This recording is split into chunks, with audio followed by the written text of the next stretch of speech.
So much drama on Twitter, on X, and the Bitcoin discussion. TikTok next block for me.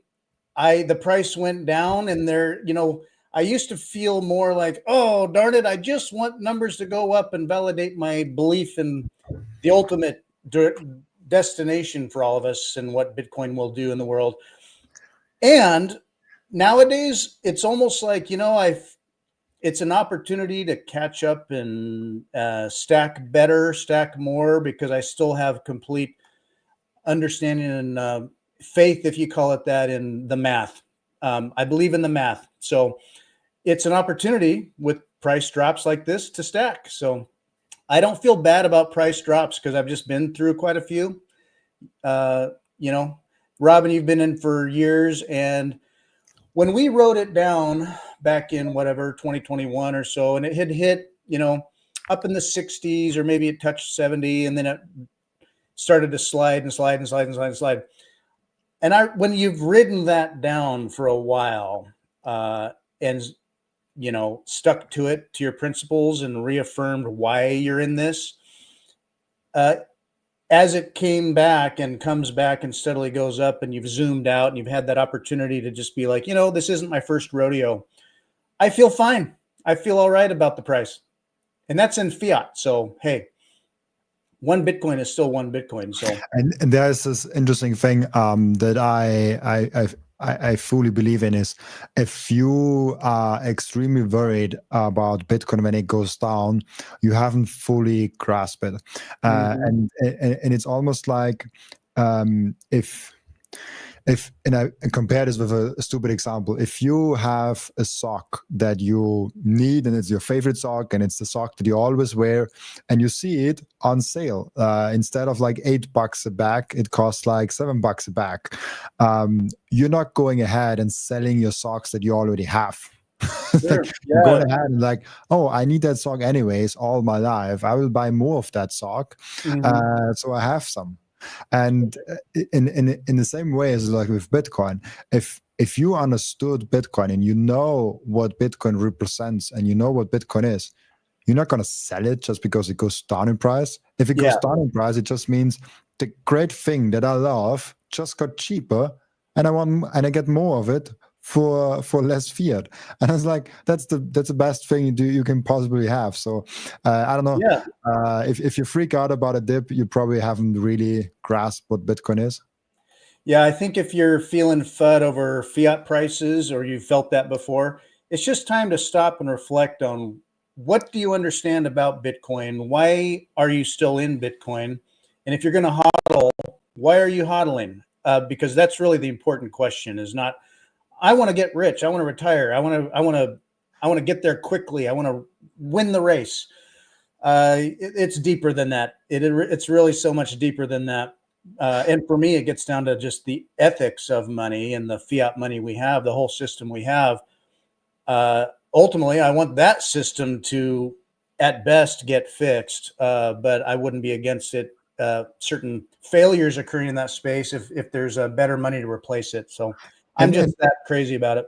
And I'm really stumbled by that, because the sentiment is super low. It feels like we're in a long-winded bear market. We've been way far off the all-time high. Like since 3 years, it's only going down.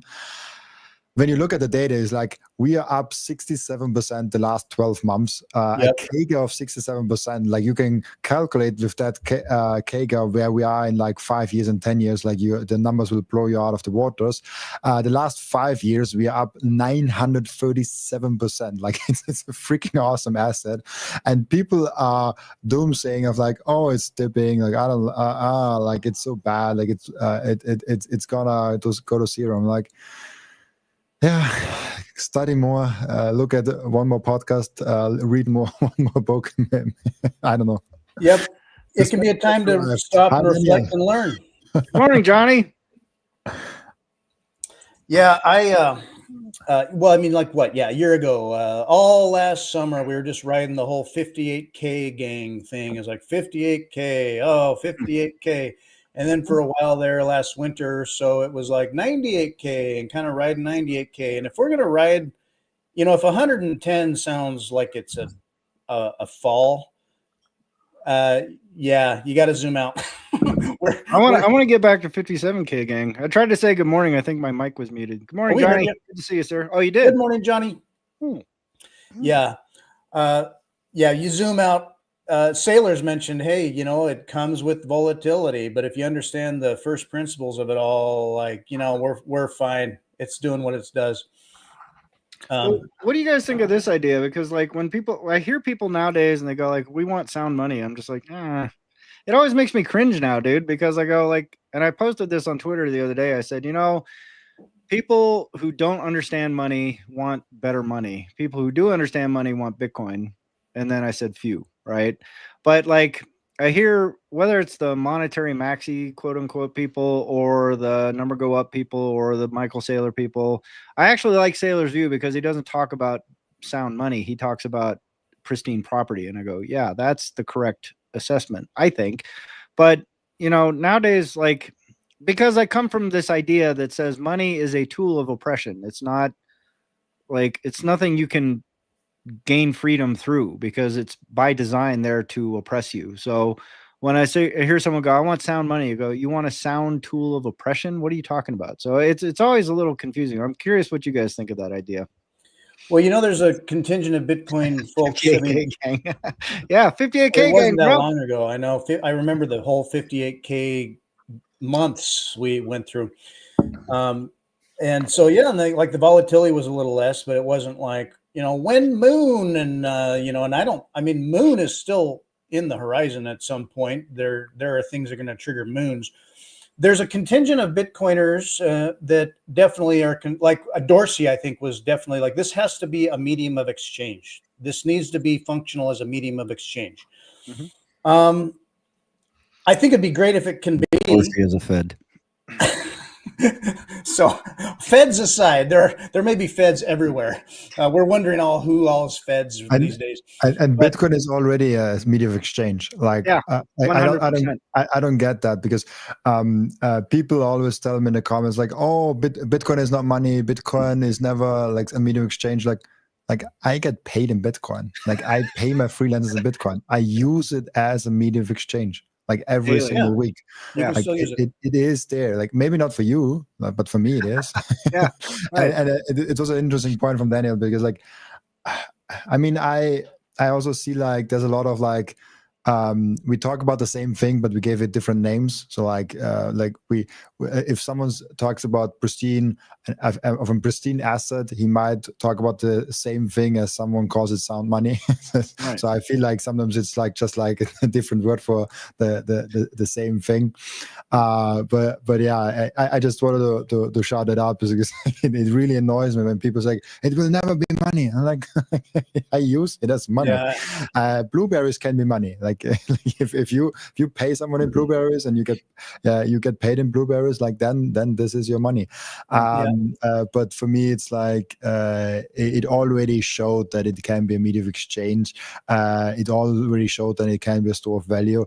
And then there's this interesting discussion. I talked with Bram about that of like how many people do we need? Of like how many people do we need to really adopt Bitcoin as money to make it a global option? And I make it very bad example for Bitcoiners. It's about vegetarians. I don't know if you have heard that comparison.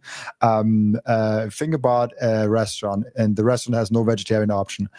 This restaurant, if there are no vegetarians in the world, like it will just go on. But if there are 5% vegetarians in the world, or like let's say a higher number, let's say 10% vegetarians in the world on average, and the restaurant has like 1,000 people running through there, and 10% of those people running through there come in and say, hey, do you have a vegetarian option? No. Oh, we have to go because like I only eat vegetarian. At some point, the store owner will say, I don't know if this number is 3%, 10%, or 8%. At some point, the store owner will be like, hey, let's put one vegetarian option in there just so that the people stop leaving if they already sat down and are prepared to order.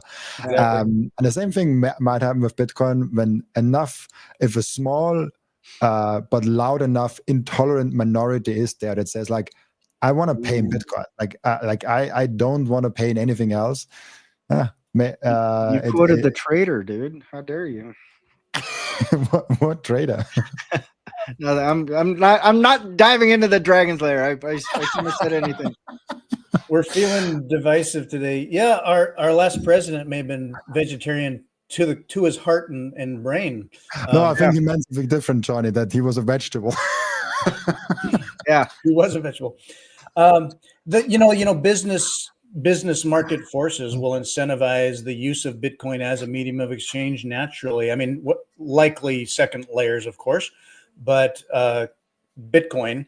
And then, but most people probably, when they're serious, solid Bitcoiners, it's less of a sound money as it is that sound store of value. And I think that is perfectly fine. What would you say is sound money? Like, how would you define sound money? So in the sense that say you have your longer term treasury that you hold and you don't want to be debased. If you're going to use a part of that in a liquid fashion to just simply transact in the world and interact with the world, as you're doing that, it's nice to know that also isn't being debased as you're using it, and you don't have to on-ramp and off-ramp to do that. It itself can be like, yeah, you have your money in your bank account and that is sound. And then you've got some money in your wallet and you'd like that to be the same thing and you don't want to have to convert. So what gives it the properties of money versus like we're just trading property, like fractional property? It might be semantics. I don't know. Yeah, I don't know. I don't think it has to be different.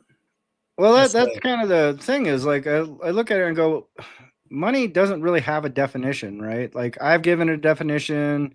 Adam Smith gave it a definition. Lynn Alden gives it a definition. Safadine gives it a definition, but I don't think it's definable, right? I believe there is a core definition of it. It's a tool to extract resources from a population, but the way people view money is malleable, right? So I think it makes it difficult to parse that out because I think you're right. You go, is this a semantic thing?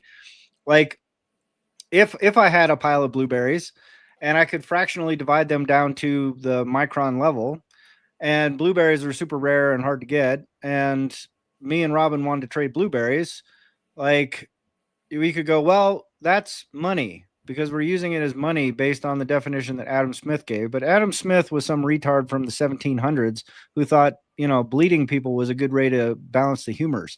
So he's not exactly a great resource for defining a thing that drives the modern economy today. I mean, that guy couldn't even conceive of heavier than air flight, and he probably would have stoned a witch to death because she cast a spell on him, So that's like the level of retardation that we're relying on for our money definition today. And so I go, well, if me and Robin are trading blueberries and we didn't have a preconceived notion of what money is, what would me and Robin be doing? Using money or trading blueberries? Right. It may be a semantic distinction, but I go, well, but it's an important distinction at the end of the day, because if you're saying, I want this to be money and someone's thinking currency, I want this to be money and someone's thinking store of value. If I want this to be money and someone's thinking that's how I tax people, I want this to be money and that means something else.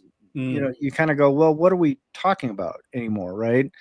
But if you had the ability to directly trade property, you kind of go, well, okay, this property represents X amount of value. So, it becomes a very different kind of conversation, right? Like, I don't know, dude, like if I wanted to get 100 horseshoes off of you, Fritz, because I know you're the best blacksmith in town, and I trade you a bunch of paper for it, and you go, yeah, we used money. You go, well, what you did was you traded a promise. You traded the sovereign promise to return like value, but you didn't really, but the paper isn't really the money, is it? Like what's the money there? Is that because, as everyone's pointed out, paper has no value, right? So you go, what did we just trade?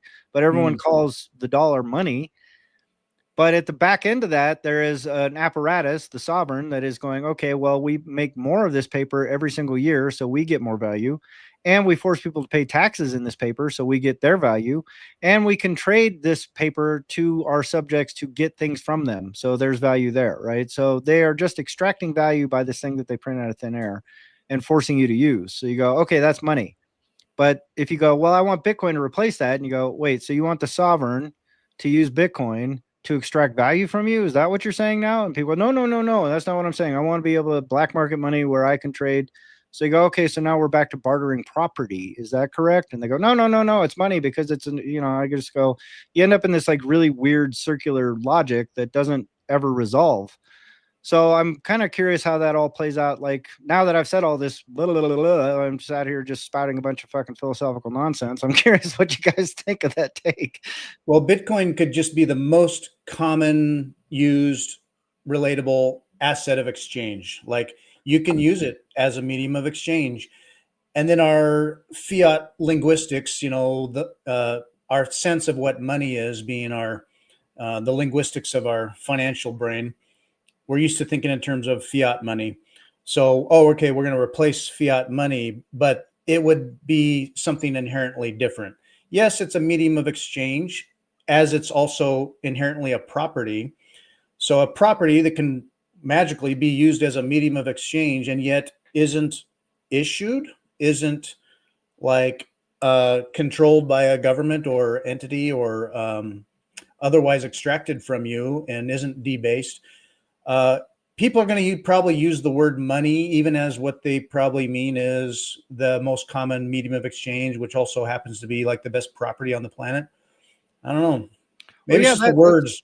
Yeah, it's the words. I mean, I think we need a new language for this, right? But I don't know. What do you think, Robin? I literally, because I never really questioned those two terminologies. For me, what it like kind of interchangeable, and I just went on a deep rabbit hole with ChatGPT. I was like, what the heck is the difference between like sound money and pristine property? And it was kind of confusing what he said, like, oh, like every pristine property can be sound money, but not all sound monies can be pristine property.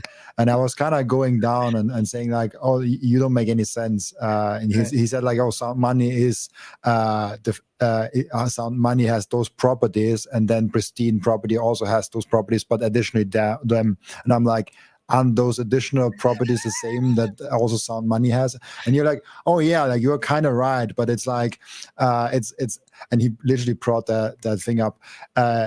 It's kind of like there's a sound car that runs reliable and gets you where you need to go, and there's a pristine car that's perfectly engineered and the machine does exactly what it needs to do, but it's still a car. And I'm like, okay, so it's kind of the same thing. And he's like, okay, yeah, like so it was a small fun chat, and that's where I'm like, if you say sound money to 10 people, they probably have 10 kind of different definitions, the same way as if I say pristine property, if I say to 10 different people of like, what is it? And this is also so hard with Bitcoin, because like the Bitcoin, what it is today, we never really had. We had maybe similar things. Maybe we can combine 1, 2, 3 things together, and like there is Bitcoin, but we never really had it. So that's why I like to say, yeah, Bitcoin is just Bitcoin. Yeah. I think it's hard to say. Yeah, it's hard to get our minds around the idea that, it's like if you want to hold something as a store of value in the best way you can, what we're used to is that kind of a thing is something that's not very liquid either. It's like it's gold, it's property, it's things that are like illiquid, and that makes them physically hold value.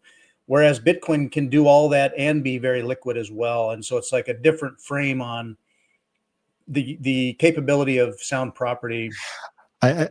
I love this last sentence that ChatGPT told me. So calling Bitcoin a pristine asset is really just another way of saying it is the purest form of sound money ever created. Thank you for watching this video. This is just a short clip from our full episode. So if you'd like to enjoy more entertaining wisdom found in our podcasts in their full context, just click a link in the corner. We are always sharing our big ideas on Bitcoin Liberty Live.